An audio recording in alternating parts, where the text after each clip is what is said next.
ಎಲ್ರಿಗೂ ನಮಸ್ಕಾರ. ನಾನು ಅಶ್ವಥ್. ಭಾರತದ ಜೊತೆ ಉತ್ತಮ ಸಂಬಂಧ ಹೊಂದಿದ್ದ ಮಾಲ್ಡೀವ್ಸ್ ಈಗ ಚೀನಾದತ್ತ ವಾಲಿದೆ. ಚೀನಾದತ್ತ ವಾಲಿದೆ ಅನ್ನೋದಕ್ಕಿಂತ ಚೀನಾದ ಟ್ರ್ಯಾಪಿಗೆ ಬಲಿಯಾಗಿದೆ ಅಂತ ಹೇಳ್ಬೋದು. ಹೀಗಾಗಿ ಇಲ್ಲಿ ಇಸ್ಲಾಂ ದೇಶವಾಗಿರುವ ಮಾಲ್ಡೀವ್ಸ್ ಚೀನಾದತ್ತ ವಾಲಿದ್ದು ಯಾಕೆ, ಭಾರತ ಮಾಲ್ಡೀವ್ಸ್ ಸಂಬಂಧ ಹಾಳಾಗಲು ಮೂಲ ಕಾರಣ ಏನು, ಏನಿದು ಚೀನಾದ ಡೆಟ್ ಟ್ರ್ಯಾಪ್ ಡಿಪ್ಲೊಮಸಿ ಇತ್ಯಾದಿ ವಿಚಾರಗಳ ಬಗ್ಗೆ ನಾನು ಇಲ್ಲಿ ವಿವರವನ್ನು ನೀಡ್ತಾ ಇದ್ದೀನಿ.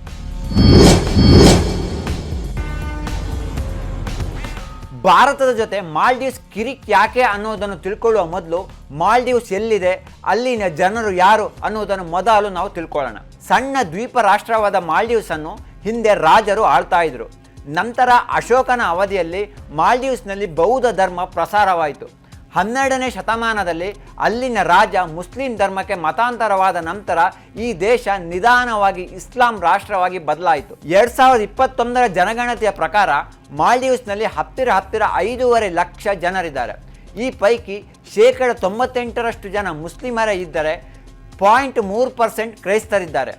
ಭಾರತದ ಲಕ್ಷದ್ವೀಪದಿಂದ ಮಾಲ್ಡೀವ್ಸಿಗೆ 798 ಕಿಲೋಮೀಟರ್ ದೂರವಿದ್ದರೆ ಬೆಂಗಳೂರಿನಿಂದ 1187 ಕಿಲೋಮೀಟರ್ ದೂರದಲ್ಲಿ ಮಾಲ್ಡೀವ್ಸ್ ಇದೆ.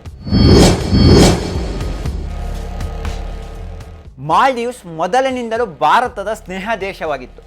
ಈ ಹಿಂದೆ ಆಯ್ಕೆಯಾಗಿದ್ದ ಅಧ್ಯಕ್ಷರು ಭಾರತ ಮೊದಲು ಎನ್ನುವ ವಿದೇಶಾಂಗ ನೀತಿಯನ್ನು ಅನುಸರಿಸ್ತಾ ಇದ್ದರು. ಆದರೆ 2013ರಿಂದ 2018ರವರೆಗೆ ಅಧ್ಯಕ್ಷರಾಗಿದ್ದ ಅಬ್ದುಲ್ಲಾ ಯಮೀನ್ ಚೀನಾದ ಪರ ಒಲವು ಹೊಂದಿದ್ರು. ಭಾರತದ ಪರ ಮೊದಲು ಒಲವು ಎಂದು ಹೇಳಿದ್ರು, ನಂತರ ಚೀನಾಕ್ಕೆ ಹೆಚ್ಚಿನ ಪ್ರಾಮುಖ್ಯತೆಯನ್ನು ನೀಡತೊಡಗಿದ್ರು. ಈ ಕುರಿತು ದೇಶದಲ್ಲಿ ದೊಡ್ಡ ಮಟ್ಟದ ವಿರೋಧ ವ್ಯಕ್ತವಾಯಿತು. ಈ ಕಾರಣಕ್ಕಾಗಿಯೇ 2018ರಲ್ಲಿ ಭಾರತದ ಪರ ಒಲವಿರುವ ಇಬ್ರಾಹಿಂ ಮೊಹಮ್ಮದ್ ಅಧ್ಯಕ್ಷರಾದರು. ಇವರು ಭಾರತದೊಂದಿಗೆ ಒಳ್ಳೆಯ ಸಂಬಂಧವನ್ನು ಇರಿಸಿಕೊಂಡಿದ್ರು. ಹಾಗೆ ನೋಡಿದರೆ ಹಲವು ವರ್ಷಗಳಿಂದ ಇಲ್ಲಿನ ಅಧ್ಯಕ್ಷ ಸ್ಥಾನಕ್ಕೆ ನಡೆದ ಚುನಾವಣೆಗಳು ಭಾರತ ಹಾಗೂ ಚೀನಾದ ಪರ ಅಥವಾ ವಿರೋಧ ಎನ್ನುವ ವಿಷಯದ ಕುರಿತೇ ಚರ್ಚೆ ನಡೆದಿರುವಂಥದ್ದು ವಿಶೇಷ. ಭಾರತ ಅಥವಾ ಚೀನಾ ಎನ್ನುವ ಚರ್ಚೆ ನಡೆಯುತ್ತಿದ್ದರೂ ಭಾರತದೊಂದಿಗೆ ಮಾಲ್ಡೀವ್ಸ್ ಒಳ್ಳೆಯ ಸಂಬಂಧವನ್ನು ಇರಿಸಿಕೊಂಡಿತ್ತು. ಆದರೆ 2023ರಲ್ಲಿ ಆಯ್ಕೆಯಾದ ಮೊಹಮ್ಮದ್ ಮುಯಿಜು ತಮ್ಮ ಚುನಾವಣಾ ಪ್ರಚಾರ ಭಾಷಣದಲ್ಲೇ ಭಾರತದ ಸೈನಿಕರನ್ನು ದೇಶದಿಂದ ಹೊರಹಾಕುತ್ತೇನೆ ಎಂದು ಹೇಳ್ತಾ ಇದ್ರು. ಅಷ್ಟೇ ಅಲ್ಲದೆ ಮಾಲ್ಡೀವ್ಸ್ನೊಂದಿಗಿನ ಭಾರತದ ಸಂಬಂಧವನ್ನು ಸಂಪೂರ್ಣವಾಗಿ ವಿರೋಧಿಸ್ತಾ ಇದ್ದರು. ಚುನಾವಣೆಯಲ್ಲಿ ಮುಯಿಜು ಜಯಗಳಿಸುತ್ತಿದ್ದಂತೆ ಭಾರತವನ್ನು ಈಗ ಹೆಚ್ಚು ಕಡಿಮೆ ಮಾಲ್ಡೀವ್ಸ್ನಿಂದ ಹೊರಹಾಕಲಾಗಿದೆ. ಮೇ 10ರ ನಂತರ ಭಾರತದ ಯಾವೊಬ್ಬ ಮಿಲಿಟರಿ ಸದಸ್ಯ ದೇಶದಲ್ಲಿ ಇರಬಾರದು. ಅಷ್ಟೇ ಅಲ್ಲದೆ ನಾಗರಿಕ ಉಡುಪಿನಲ್ಲಿರುವ ಭಾರತದ ಅಧಿಕಾರಿಗಳು ಸಹ ನಮ್ಮ ದೇಶದಲ್ಲಿ ಇರುವಂತಿಲ್ಲ ಎಂದು ಅವರು ಆದೇಶಿಸಿದ್ದಾರೆ. ಮಾಲ್ಡೀವ್ಸ್ ಭಾರತದ ಮಧ್ಯೆ ಕಿತ್ತಾಟ ಈಗ ಜೋರಾಗಿದ್ರು. ಈ ಕಿತ್ತಾಟಕ್ಕೆ ಮೂಲ ಕಾರಣ ಏನು ಅಂತ ನಾವು ತಿಳ್ಕೊಳ್ಬೇಕು ಅಂತಂದರೆ 14 ವರ್ಷದ ಹಿಂದೆ ಹೋಗಬೇಕು. 2010 ಮತ್ತು 2015ರಲ್ಲಿ ಭಾರತ ಧ್ರುವ ಅಡ್ವಾನ್ಸ್ಡ್ ಲೈಟ್ ಹೆಲಿಕಾಪ್ಟರ್ಗಳನ್ನು ಮಾಲ್ಡೀವ್ಸಿಗೆ ನೀಡಿತ್ತು. ದ್ವೀಪ ರಾಷ್ಟ್ರವಾದ ಕಾರಣ ಹುಡುಕಾಟ, ಹವಾಮಾನ ಕಣ್ಗಾವಲು ಮತ್ತು ತುರ್ತು ವೈದ್ಯಕೀಯ ಸಂದರ್ಭಗಳಲ್ಲಿ ಜನರನ್ನು ಏರ್ಲಿಫ್ಟ್ ಮಾಡಲು ಭಾರತ ಈ ಹೆಲಿಕಾಪ್ಟರನ್ನು ನೀಡಿತು. ಮಾನವೀಯ ದೃಷ್ಟಿಯಿಂದ ಭಾರತ ಕೊಡುಗೆಯಾಗಿ ನೀಡಿದರೂ ಮಾಲ್ಡೀವ್ಸ್ನಲ್ಲಿ ಇದೊಂದು ವಿವಾದವಾಗಿ ಹೊರಹೊಮ್ಮಿತ್ತು. ಭಾರತ ತನ್ನ ಮಿಲಿಟರಿ ನೆಲೆಯಾಗಿ ಮಾಲ್ಡೀವ್ಸನ್ನು ಬಳಸಲು ಮುಂದಾಗಿದೆ ಎಂದು ಅಪಪ್ರಚಾರ ಮಾಡಲಾಯಿತು.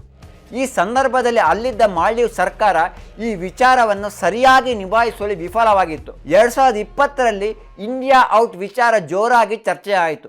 ಸಾಮಾಜಿಕ ಜಾಲತಾಣದಲ್ಲೂ ಈ ವಿಚಾರದ ಬಗ್ಗೆ ಅಪಪ್ರಚಾರ ಮಾಡಲಾಯಿತು.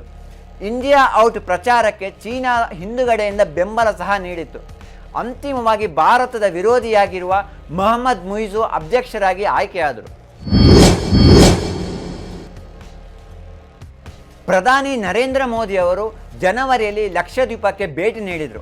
ಮಾಲ್ಡೀವ್ಸಿಗೆ ಪರ್ಯಾಯವಾಗಿ ಲಕ್ಷದ್ವೀಪ ಪ್ರವಾಸೋದ್ಯಮಕ್ಕೆ ಒತ್ತು ನೀಡಲು ಪ್ರಧಾನಿ ಮೋದಿ ಭೇಟಿ ನೀಡಿದರು ಎಂಬ ಚರ್ಚೆ ಸಾಮಾಜಿಕ ಜಾಲತಾಣದಲ್ಲಿ ಆರಂಭವಾಯಿತು. ಪ್ರಧಾನಿ ಅವರ ಚಿತ್ರ ಹಾಗೂ ವಿಡಿಯೋಗಳು ಇದಕ್ಕೆ ಪುಷ್ಟಿ ನೀಡಿದವು. ಈ ಚಿತ್ರ ಹಾಗೂ ವಿಡಿಯೋಗಳಿಗೆ ಮಾಲ್ಡೀವ್ಸ್ನ ಸಚಿವರು, ಸಂಸದರು ಅವಹೇಳನಕಾರಿಯಾಗಿ ಕಮೆಂಟ್ ಮಾಡಿದರು. ಇದು ಭಾರತದಲ್ಲಿ ದೊಡ್ಡ ವಿವಾದಕ್ಕೆ ಕಾರಣವಾಗಿ ಬಾಯ್ಕಾಟ್ ಮಾಲ್ಡೀವ್ಸ್ ಅಭಿಯಾನ ಆರಂಭವಾಗಿದೆ. ಅಭಿಯಾನ ಜೋರಾಗುತ್ತಿದ್ದಂತೆ ಮಾಲ್ಡೀವ್ಸ್ಗೆ ಭೇಟಿ ನೀಡುತ್ತಿರುವ ಭಾರತೀಯರ ಸಂಖ್ಯೆ ಭಾರೀ ಇಳಿಕೆಯಾಗಿದೆ.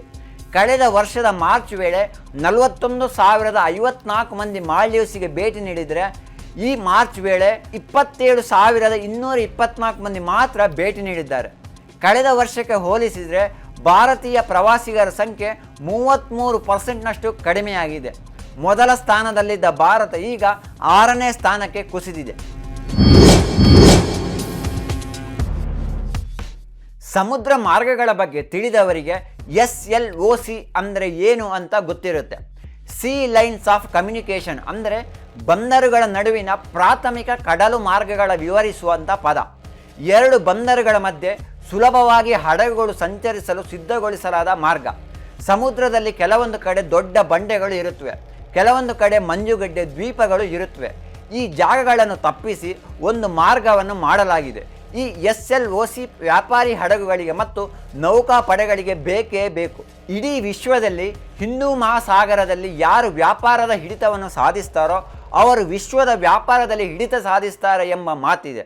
ಹಿಂದೂ ಮಹಾಸಾಗರದ ಮೂಲಕವೇ ಏಷ್ಯಾ, ಯುರೋಪ್, ಆಫ್ರಿಕಾ, ಆಸ್ಟ್ರೇಲಿಯಾ ಎಲ್ಲ ಖಂಡಗಳ ವ್ಯಾಪಾರ ಹಡಗುಗಳು ಸಂಚರಿಸ್ತವೆ.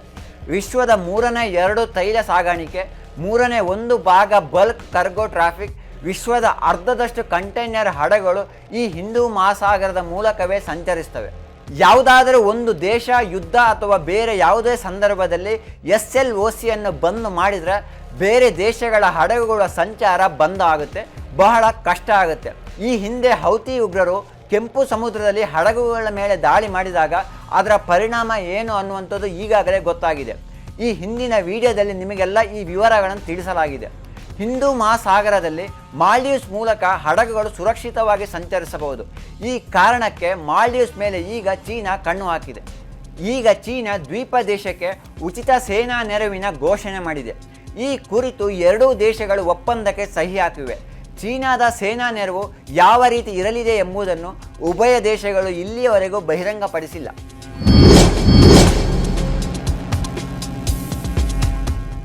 ಮಾಲ್ಡೀವ್ಸ್ನ 5ಕ್ಕೂ ಹೆಚ್ಚು ದ್ವೀಪಗಳನ್ನು ಚೀನಾದ ಕಂಪನಿಗಳು ಈಗಾಗಲೇ 50 ವರ್ಷಗಳಿಗೆ ಗುತ್ತಿಗೆಯನ್ನು ಪಡೆದಿವೆ.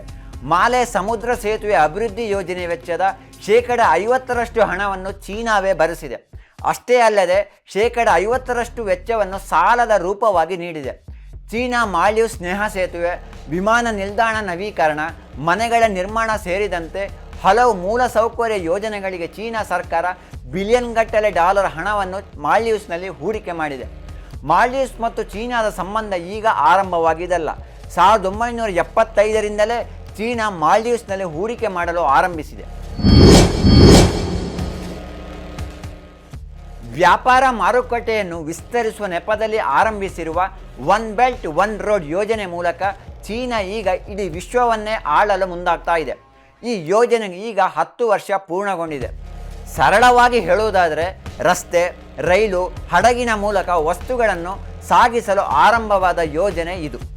Russia, Saudi Arabia, Qatar, Iran, Argentina, ದಕ್ಷಿಣ ಆಫ್ರಿಕಾ, ದಕ್ಷಿಣ ಕೊರಿಯಾ ಸೇರಿದಂತೆ ಬರೋಬ್ಬರಿ 150 ದೇಶಗಳು ಈ ಯೋಜನೆಗೆ ಸಹಿ ಹಾಕಿವೆ. ಈ ಯೋಜನೆಯನ್ನು ಸರಳವಾಗಿ ಹೇಳುವುದಾದರೆ ಹಿಂದುಳಿದ ಮತ್ತು ಅಭಿವೃದ್ಧಿ ಹೊಂದುತ್ತಿರುವ ದೇಶಗಳಲ್ಲಿ ಚೀನಾ ಭಾರಿ ದೊಡ್ಡ ಮೊತ್ತದ ಯೋಜನೆಯನ್ನು ಕೈಗೊಳ್ಳುತ್ತದೆ.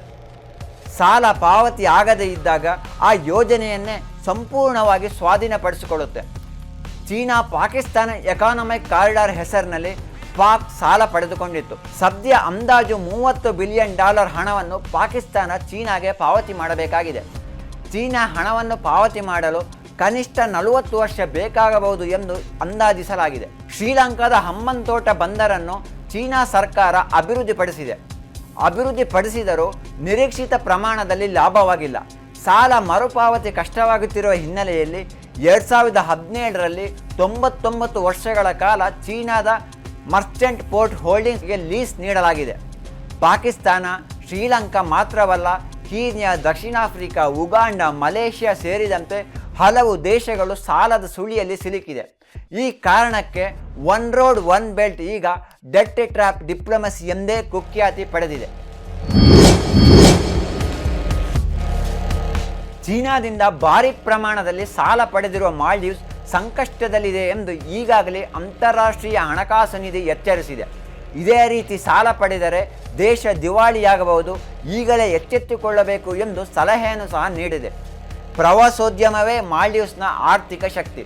2021ರಲ್ಲಿ ಚೀನಾಕ್ಕೆ $30 ಶತಕೋಟಿ ಹಣವನ್ನು ಮಾಲ್ಡೀವ್ಸ್ ಪಾವತಿ ಮಾಡಬೇಕಾಗಿತ್ತು. ಈ ಪೈಕಿ 42% ಹಣವನ್ನು ಬಾಕಿ ಉಳಿಸಿಕೊಂಡಿದೆ. ಇದೇ ರೀತಿ ಸಾಲ ಉಳಿಸಿಕೊಂಡರೆ ಪಾಕಿಸ್ತಾನದಂತೆ ಮಾಲ್ಡೀವ್ಸ್ ದಿವಾಳಿಯಾಗುವುದು ನಿಶ್ಚಿತ. 1988ರಲ್ಲಿ ನುಸುಳುಕೋರರು ದಾಳಿ ಮಾಡಿದಾಗ ಭಾರತ ಮಾಲ್ಡೀವ್ಸಿಗೆ ಸಹಾಯ ಮಾಡಿತ್ತು. 2004ರಲ್ಲಿ ಸುನಾಮಿ ಸಮಯದಲ್ಲಿ ಭಾರತ ಅಲ್ಲಿನ ಪ್ರಜೆಗಳನ್ನು ರಕ್ಷಿಸಿತ್ತು, ಆರೋಗ್ಯ ಸಾಮಗ್ರಿಗಳನ್ನು ಸಹ ಕಳುಹಿಸಿಕೊಟ್ಟಿತ್ತು.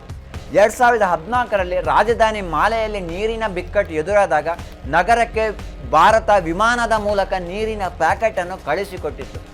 ಅದರಲ್ಲೂ ಕೊರೋನಾ ಸಮಯದಲ್ಲಿ ಭಾರತ ಮಾಲ್ಡೀವ್ಸಿಗೆ ಉಚಿತ ಲಸಿಕೆಯನ್ನು ಸಹ ಕಳುಹಿಸಿಕೊಟ್ಟಿತ್ತು. ಇಷ್ಟೆಲ್ಲ ಭಾಳಷ್ಟು ಸಹಾಯ ಮಾಡಿದರೂ ಈಗ ಅಲ್ಲಿನ ಸರ್ಕಾರ ಭಾರತ ವಿರೋಧಿ ಧೋರಣೆಯನ್ನು ಅಳವಡಿಸಿಕೊಂಡು ಚೀನಾದತ್ತ ವಾಲ್ತಾ ಇದೆ. ಚೀನಾದ ಕುತಂತ್ರ ರಾಜಕೀಯಕ್ಕೆ ಅಲ್ಲಿನ ಸರ್ಕಾರ ಬೆಂಬಲ ನೀಡ್ತಾ ಇದೆ. ಬೆಂಬಲ ನೀಡಿದ ಪರಿಣಾಮ ಮಾಲ್ಡೀವ್ಸ್ನ ಆರ್ಥಿಕತೆ ಏನಾಗಲಿದೆ ಅನ್ನೋದು ಮುಂದಿನ ದಿನಗಳಲ್ಲಿ ವಿಶ್ವಕ್ಕೆ ಗೊತ್ತಾಗುತ್ತೆ. ಧನ್ಯವಾದಗಳು.